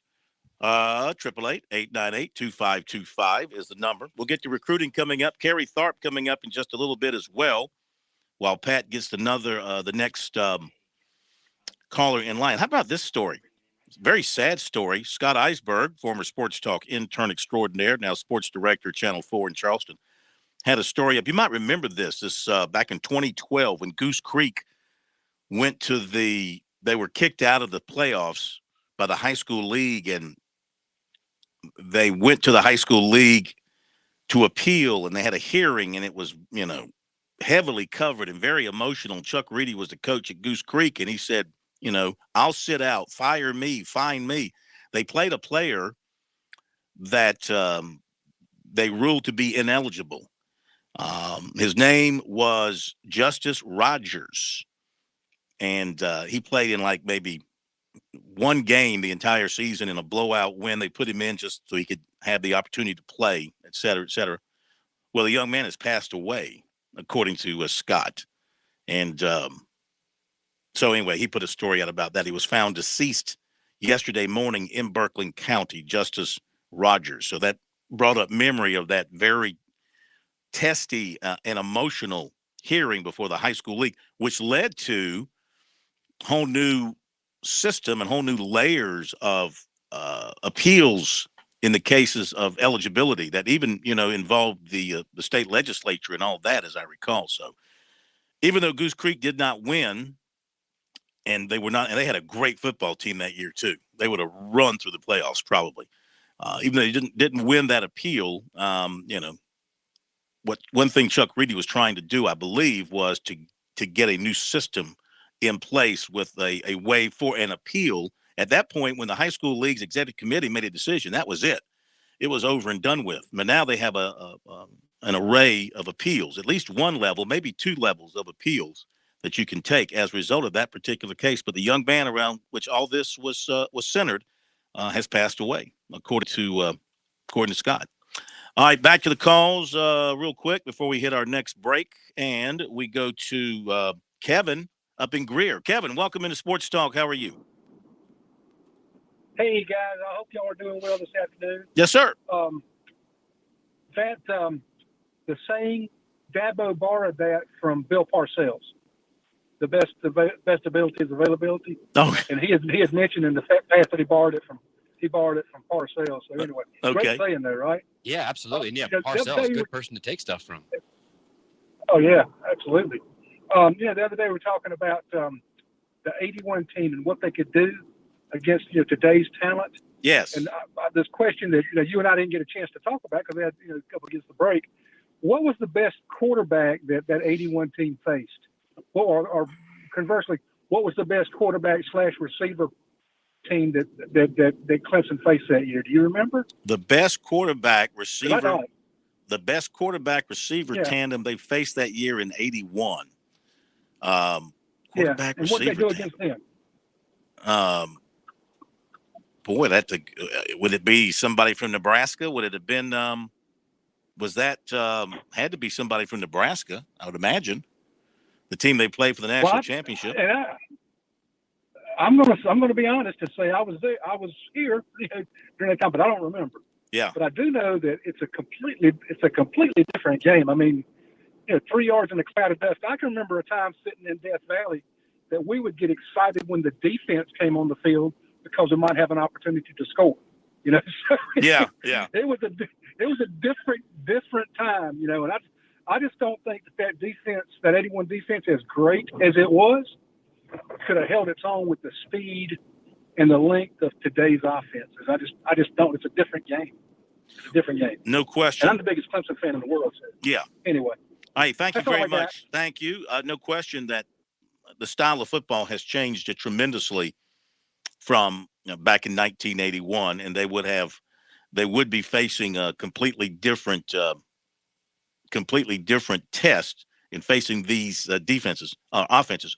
Turner Gill was the quarterback for Nebraska in the national championship game, and Irving Fryer was one of the receivers for Nebraska. That's probably the top that's a very good question. That's probably the top combination. Look at this team Nebraska had, and Clemson held them to 16 points in the national championship game. 15 points. They beat them 22-15. You had Dave Remington was the center. All right, how good was he? Oh, well, just got an award named after him. Dean Steinkuhler was your right guard. I think he was pretty damn good. Turner Gill was quarterback. Mike Rozier was your running back with Roger Craig. Mike Rozier and Roger Craig and Irving Fryer were all on the same offense, and they held them to 15 points. That is enough right there to tell you how good that Clemson defense was. Yeah, and Corn, I'm sitting here looking through stats right here. It looks like the 3 best teams they faced that year were Georgia, North Carolina, and Nebraska, and there was not a single 1,000-yard receiver on any of those teams. And in terms of passing, you mentioned Nebraska. I mean, Turner Gill threw 91 passes all season long. Well, they were a running team. Of course. They were a running team. Right. Yeah. And then Georgia had Rick Ballou. Apologies, I'm not going to pronounce that right. Buck Ballou. He threw 188 passes, but I mean, you had Herschel Walker who almost ran for 2,000 yards that season. And so you're right, just a totally different game, but great question. Yeah. All right, thank you very much. That was an excellent question, and we appreciate it very much. Going to hit the break and come back with recruiting. In that game,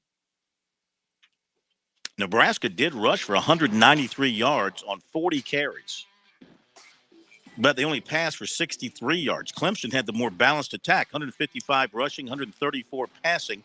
Clemson with 289 yards on 74 plays to Nebraska's 256 on 57 plays. Nebraska also turned it over twice and had 8 penalties for 64 yards. All right, back after the break. Score a touchdown with Founders Federal Credit Union. With services like Founders Online and the Founders app, you'll enjoy all the perks of a big bank with local personalized service. Not a member? Joining Founders Federal Credit Union is easy. Visit relaxjoinfounders.com or one of our 37 convenient locations to see if you qualify for membership. Relax with Founders. Terms and conditions apply. Founders Federal Credit Union is federally insured by NCUA.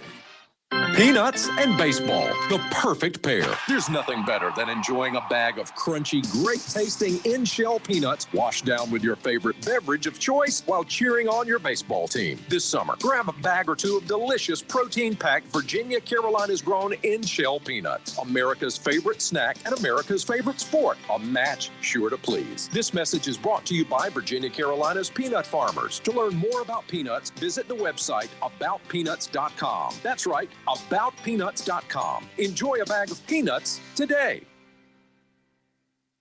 Life. It has its ups and downs. Sometimes it's little things like hitting every red light or dropping your cell phone. Maybe it's the bills, rent, or pressure at work. But when it comes to the South Carolina Education Lottery, you should never feel like playing will solve everything. The lottery is a game. It's played for fun. So set a dollar amount. Expect not to win and make sure responsibilities, family, friends, and work come first. Visit playresponsiblysc.com.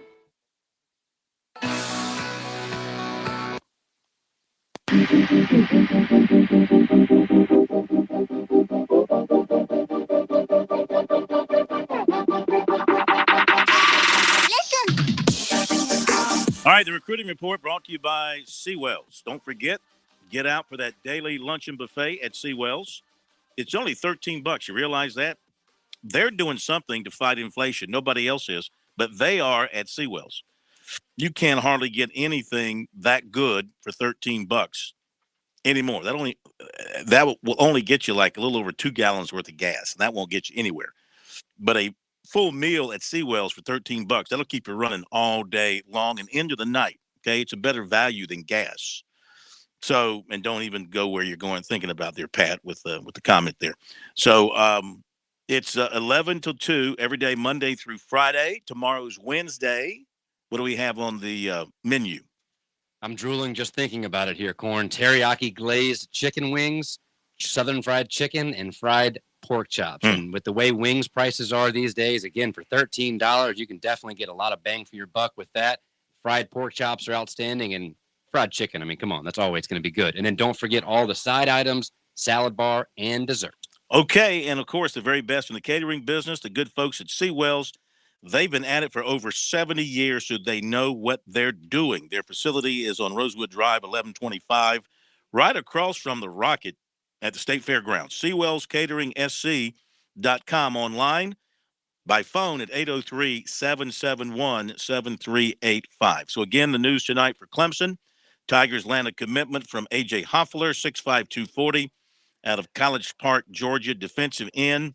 Chose Clemson because of the family atmosphere, the way they treated him and his family, everyone around him. He really liked it. Plus, the opportunity for some early playing time is something that he looked at as well. Second defensive end commit in the class. They could sign 3 of those. The 13th commitment overall in the class, and the 6th from the state of Georgia. Tiger to add number 7 tomorrow afternoon when defensive tackle Stefilian Green of Rome announces his commitment decision. Also, athlete Zach Myers of Arden, North Carolina, is set to announce his commitment Friday. He's got a Final Four of USC, NC State, Virginia Tech, and Tennessee.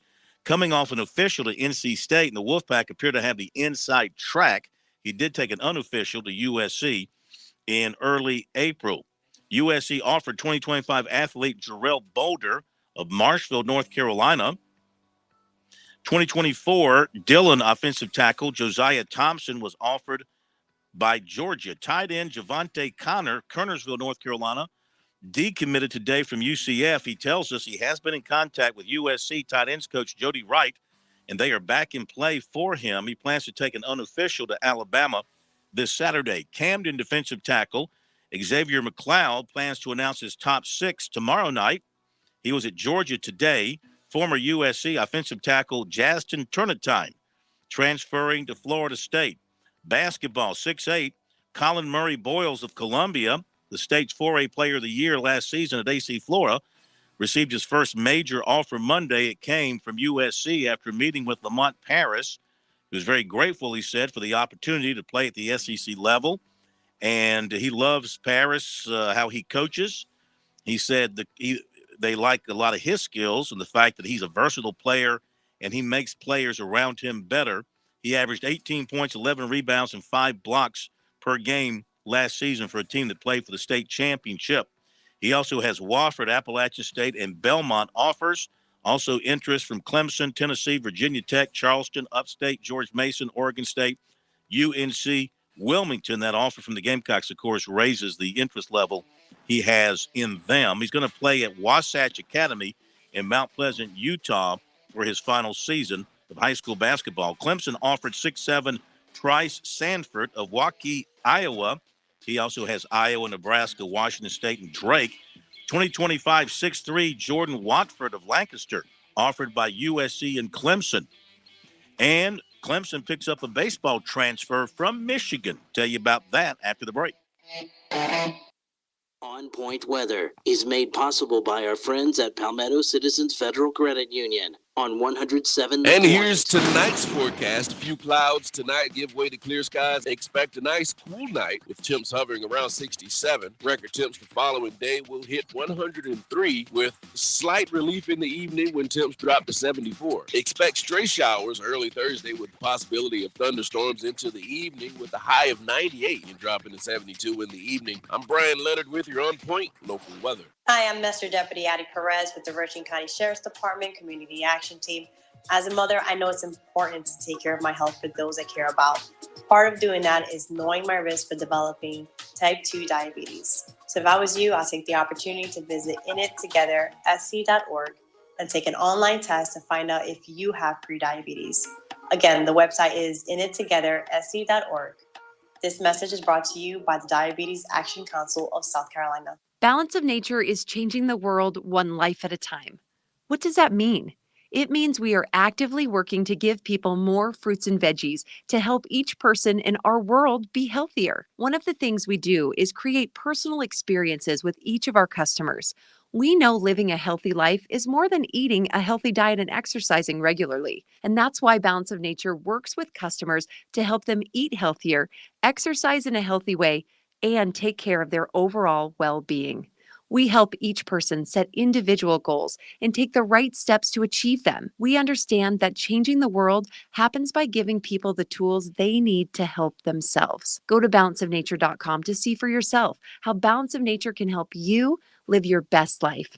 At Balance of Nature, changing the world one life at a time isn't just a motto, it's our purpose.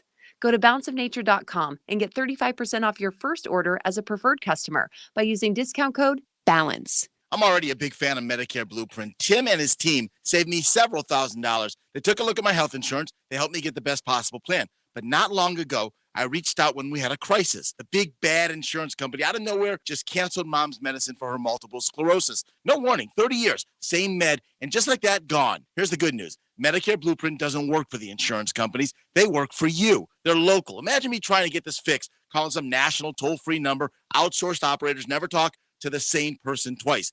Medicare Blueprint went to work, helped me get Mom's meds back, and how's this? Even less expensively than we were paying before. Incredible customer service and local. What a great formula. Oh, and it cost me nothing for their services. Nothing. Whether you're on Medicare or not, my mom is, I'm not. Medicare Blueprint help both of us. Online, it's MedicareBlueprint.com or call them 708-7398. That's 708-7398. Hi, this is Marsha Clayman. And I'm Karen Pickard. We're your hosts for the Positive Point on Aging. We'll talk about aging gracefully and senior care every Tuesday morning from 8:30 to 9 o'clock a.m. Join us right here on The Point for the Positive Point on Aging. Brought to you by Oakley Village of Lexington. When you're a military veteran with over 40,000 organizations trying to help you, it can be hard to find the right information. That's why AARP brings together valuable resources to help you navigate your options. AARP.org/veterans. With the free veteran employment and fraud prevention resources, caregiving tools, and access to discounts, AARP, on a mission to support veterans. Visit AARP.org/veterans today. Hi, honey. Did you drop by True Pharmacy and grab the vitamins I asked you to get? I sure did. Guess what? I even got a discount. Of course, you used our loyalty points. They're always great. Well, yes, but even better, did you know that on Fridays, True Pharmacy gives a 10% discount to all state employees on all OTC purchases? So you used our loyalty points and got 10% off? That's right. I'm so glad we switched to True Pharmacy. Great service and great prices. True Pharmacy, 2 locations, Charleston Highway in West Columbia and Devine Street. Hey, I'm State Representative Chris Wooten. And I'm State Representative Micah Caskey. Join us on Wednesday mornings at 9 a.m. on The Rep. We'll talk about everything that's happening in the State House and give you an insider's perspective. All from the General Assembly. So join us at 9 a.m. on The Point, 100.7 FM or 1470 a.m. Enjoy the sounds of summer from Mellow Mushroom Pizza Bakers. Cannonball!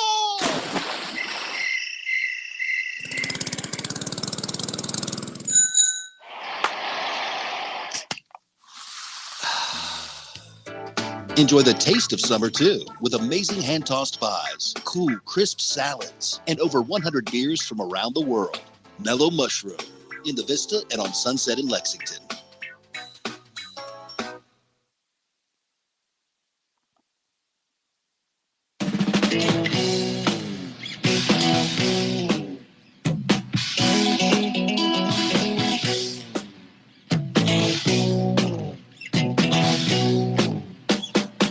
Well, occasionally we'll run into a caller here on Sports Talk who is smarter than the hosts. We just had one of those off air informing us, because I sure didn't remember, that Turner Gill didn't play in that game for Nebraska. He was hurt. Mark Maurer, the backup, played for Nebraska, went 5 of 15 for 38 yards, also rushed it 7 times for 10 yards. That was back when football was great. The college game was great because you played all the games on New Year's Day.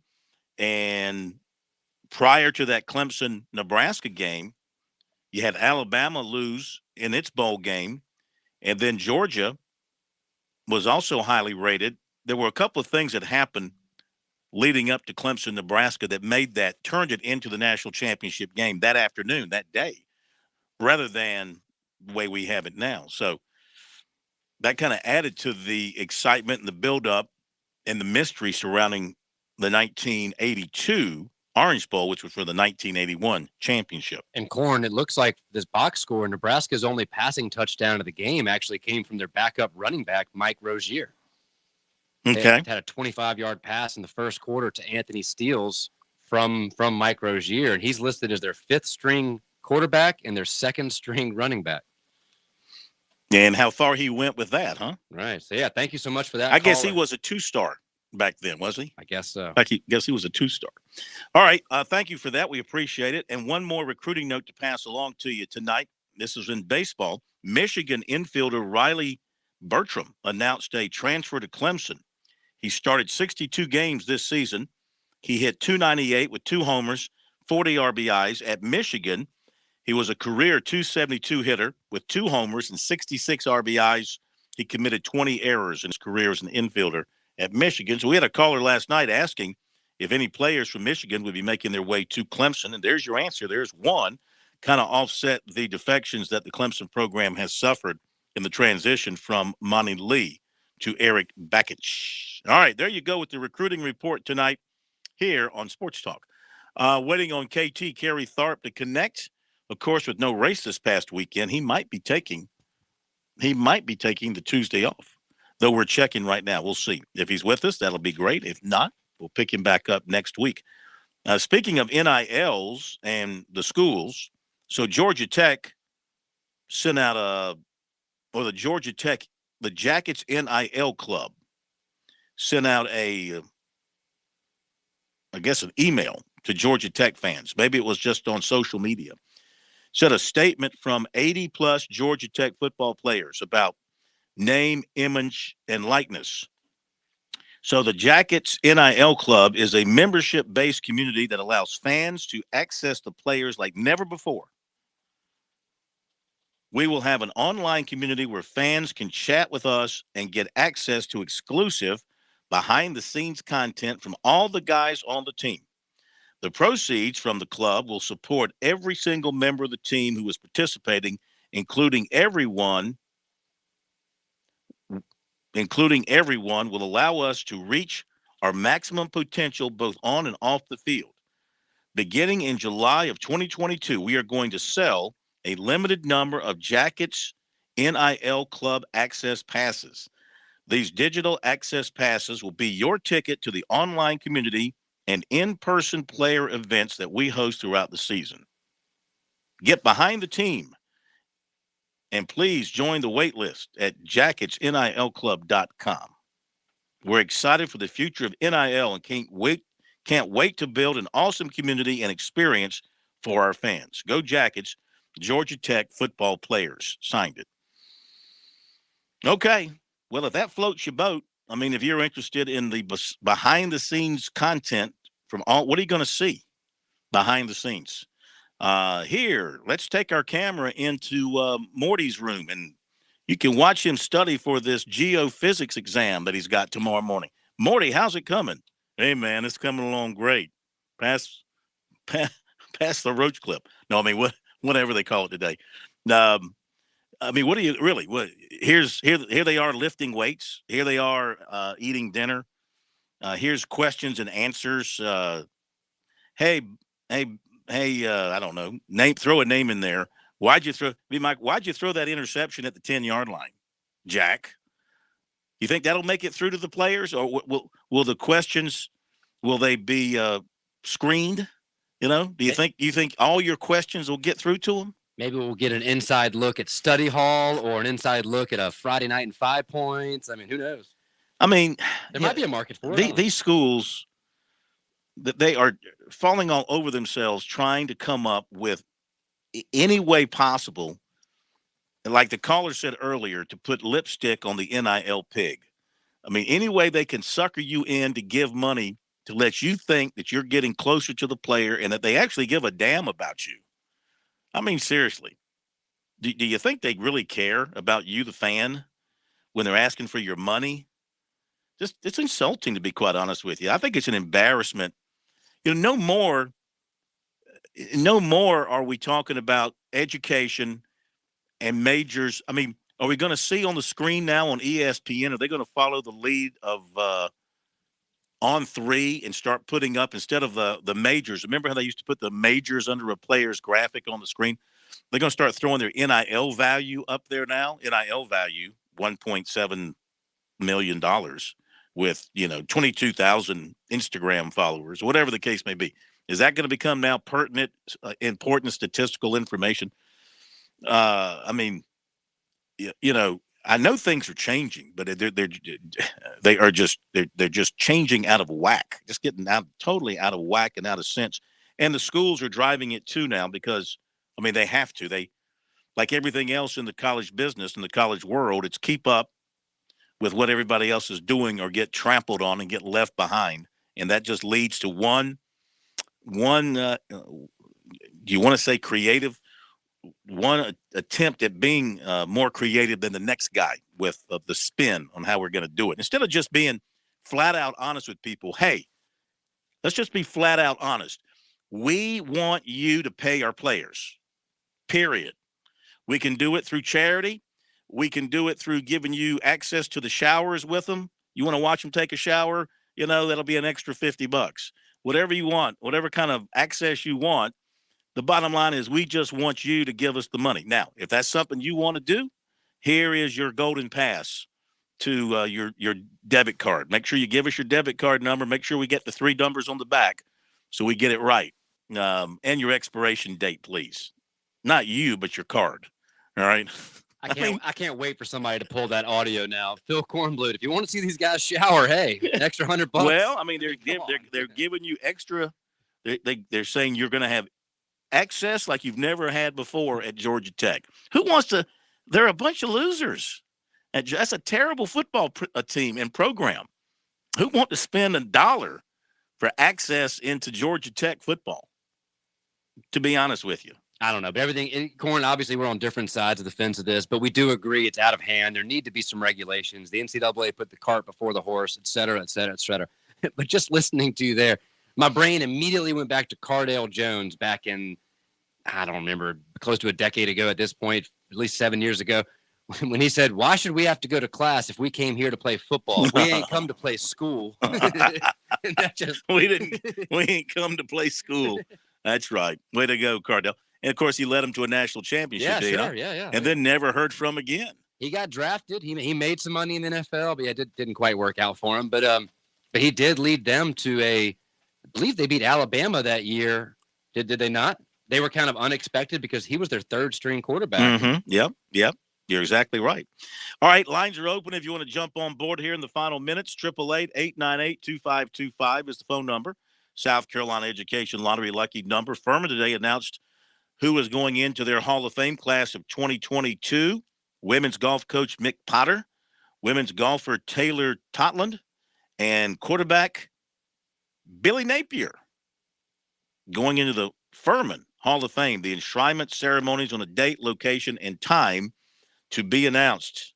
Probably have to do it after football season if you want Napier to be there. He's going to be a little busy, I think, from August, and he hopes, into January is what he hopes. All right, let's hit our break, and then we'll come back and wrap things up over the last few minutes of the program. If you want to join us, final comments, questions, observations are welcome. 888-898-2525, South Carolina Education Lottery lucky number here on Sports Talk. We'll be back after the break. Don't go away.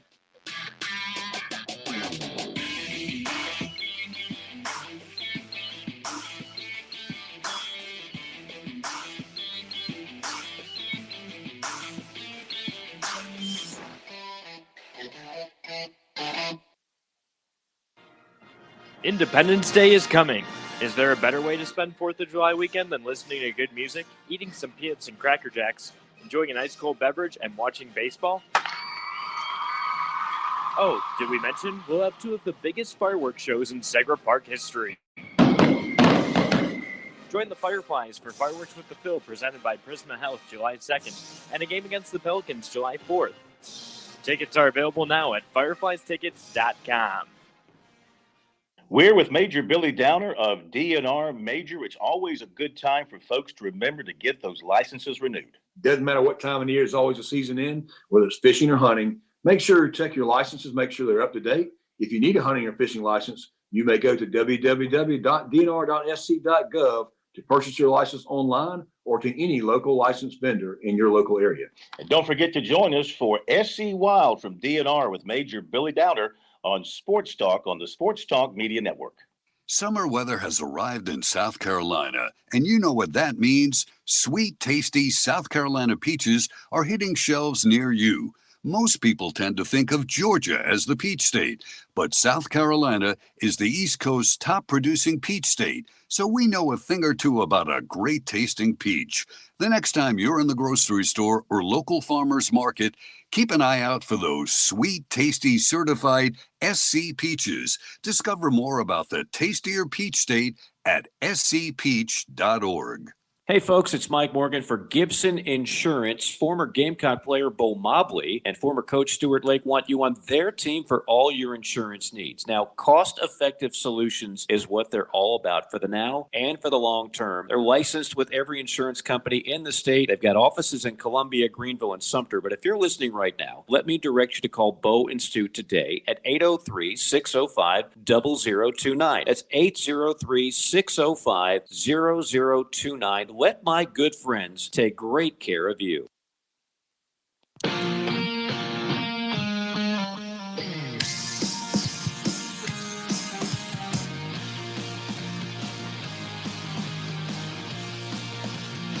right, final minutes here on Sports Talk on this Tuesday night. Chris Bergen will be back with us tomorrow night. Looking forward to having him back after a long weekend away.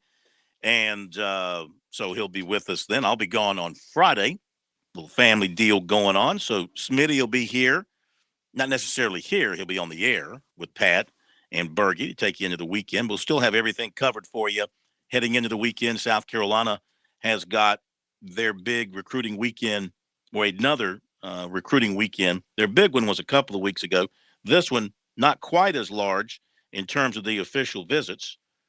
In fact, let's give you an update on who right now is scheduled to be in at South Carolina this weekend, keeping in mind that everything is subject to change when it comes to these visits. People are added, people are subtracted all the time. But right now, the Gamecocks have defensive end Shandavian Bradley. He's 6'5", 210 from Missouri. Defensive tackle TJ Searcy, 6'5", 250. He's from Thomaston, Georgia. Linebacker Jaden Robinson from Lake City, Florida, 6'1", 215. Linebacker Pup Howard from Jacksonville, Florida, 6'3", 223.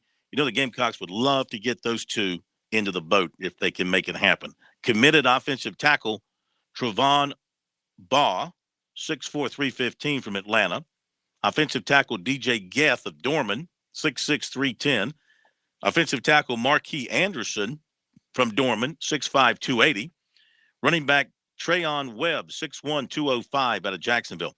You know, Howard and Webb are two that South Carolina has recruited very heavily, and on their social media, they've said a lot of positive things about the Gamecocks, but they've also been visiting a lot of other big-time programs. Like Florida looks very strong with Webb as well.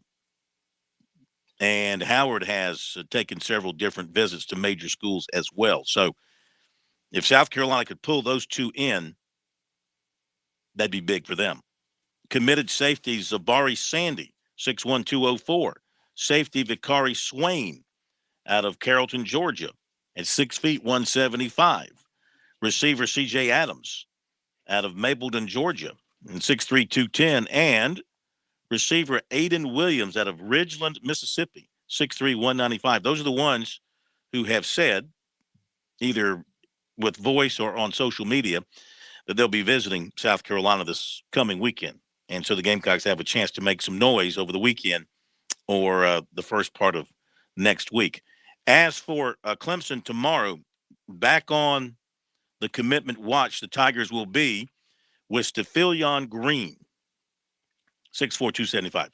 I feel bad for the kid, Pat, because, I mean, who spells their name Stephiyllan? I mean, I would be mad as heck at my parents for giving me a spelling. Do you know how hard it is? It's hard to type it. Do you know how hard it is to write Stephiyllan over and over again? Is it Stephilion? Stephilion. Stephilion. As a man named Pat or Patrick, and there's probably, 10+ million Patricks on Earth, I'm actually kind of envious. I'm a little jealous that's at least an original name. Now, is it something I would necessarily name my son? Probably not. I'm struggling to even pronounce it, but I appreciate the originality and the thought as somebody with a very, very vanilla name. I like the name Kevin Nah. I wish my last name had 2 letters. Nah. Yeah, I like that. Kevin Nah. He's 6'4", 275, Stephilion Green, and Clemson, his only official visit. It's funny how these people that visit Clemson officially, they don't visit anywhere else, hardly, when they're picking the Tigers. He did make unofficials to USC, Ohio State, Alabama, as well as Clemson. And he has it down to Clemson, Tennessee, Ole Miss, Alabama, Georgia, Ohio State. Last time he put out a short list. So we'll see how that goes down. I think it's 2 o'clock tomorrow for him announcing his decision. All right, we go back to the phones before we hit the top of the hour on this Tuesday night. And we are headed to Sam in Charleston. Sam, welcome into Sports Talk. How are you tonight? You guys. Hey, Sam, how are you? Hey, I wanted to apologize to you and Pat, though. Apology accepted. I had food poisoning this past weekend. Oh no. Ooh. But I feel fine. I'm not going to throw up, but I'm okay now. Good. What did you eat so I know what to avoid, Sam? Have you guys tried a cheeseburger before? Cheeseburger? Ooh, love a good cheeseburger. Well, actually, just be really, really careful because I ate a very bad burger this past weekend at the James Allen Yacht Club Regatta this past weekend. I ate something really bad, but I'm not throw up. I'm okay right now. So I just have a little. Okay, we understand. We're happy. I shouldn't have asked. Have you got a question besides your health? Yes, I have a 3-part question to ask you. So I spoke with Coach Pat Kelsey last week ago. The number one question I'm having is, what do you think the starter will be at the CFC basketball game this fall? Number 2 question is, what do you think about the Gamecocks' future for Shane Beamer? Because I never met him before. When he comes down, let me know, because I like to talk to him about recruiting and stuff. And number 3, I want to talk about real quick. I need to touch base on recruiting class for the CFC. How many do we have? And how many do we have now at CFC? And how many do we need now? Yeah. I'm going to be like Phil Mickelson and say, man, multiple questions. Hard to answer multiple questions. But thanks for the phone call. CFC, what was the first question? Something about something in the arena or something? I don't know. Now I'm just thinking about cheeseburgers, I'll be honest. Oh, avoid cheeseburgers. Avoid cheeseburgers. The other question was about College of Charleston recruiting class, I guess, basketball recruiting class. I don't have them down for any commitments yet in 23. In the 22 recruiting class, they had Ryan Larson, a transfer from Wofford, Jalen Scott, transfer from Bethel College, Ante Brazovic, a transfer from Southeastern Oklahoma Junior College, and Pat Robinson III, a transfer from West Liberty. And they may have others. Those are the ones that I have put down there. As far as the South Carolina is concerned, under Shane Beamer, still a to be determined, a TBD sort of thing. Got them off on the right foot, winning 6 regular season games, a bowl game last year. Off seasons look good. A lot of enthusiasm for the team right now. National pundits are thinking South Carolina is going to be better, yet Athlon still has them 5th in their preseason ranking. The key will be, of course, in trying to move up in the SEC East. How do you handle Tennessee and Kentucky? In particular, those two on your schedule, and of course Vanderbilt. Win those 3, and you'll have a chance to have an excellent SEC record if you're able to, win the Florida. I'm sorry, if you're able to win in particular, the Kentucky and Tennessee game, because those are generally toss-up games, have been toss-up games in recent years, and even Florida to some degree. Is Florida going to take a big step forward? I mean, you hammered Florida last year in Columbia. Now you got to go down there. Probably Anthony Richardson is going to be the quarterback. He's a pretty talented guy. You'll see Billy Napier's offense being implemented there at Florida. How quickly are they going to pick up on it? What are the pieces like at Florida? We'll find out in due time.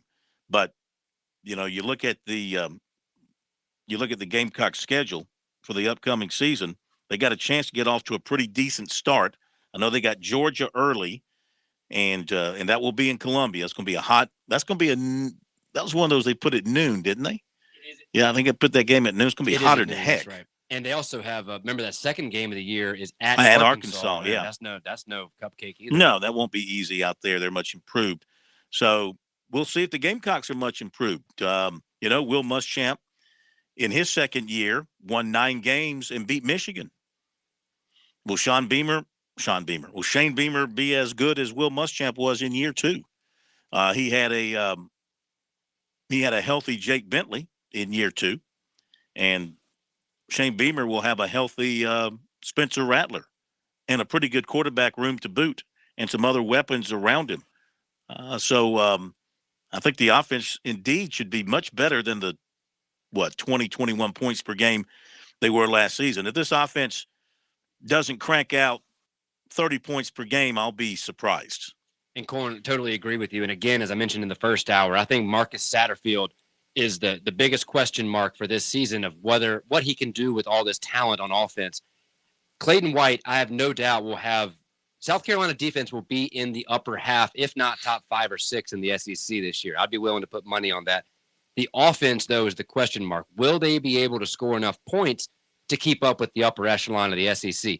The defense will minimize what the other team scores, but the offense still has to be able to put up numbers too. And now on paper, yes, they have all the talent to do just that. It's just a matter of whether Satterfield and the offensive coaches can put that together. That first game by Muschamp, the Gamecocks, remember they got a field goal, 35 seconds to go by Elliott Fry at Vanderbilt to win that game. The first game under Muschamp, they won it 13-10. And the Gamecocks, that game, they had I'm looking at the wrong season. I'm looking at his first year. I didn't mean to be looking at that. I meant to be looking at his second year. So give me just a second here. Let me back that up. That would be 2017 was the second year. And I wanted to go back to the opening game of the season that year, which would have been NC State in Charlotte, as I recall. I also remember that was the Debo game where this is the game that Debo made his name. He took the opening kickoff back 97 yards, and then he had another 6-yard touchdown catch and a 39-yard touchdown catch.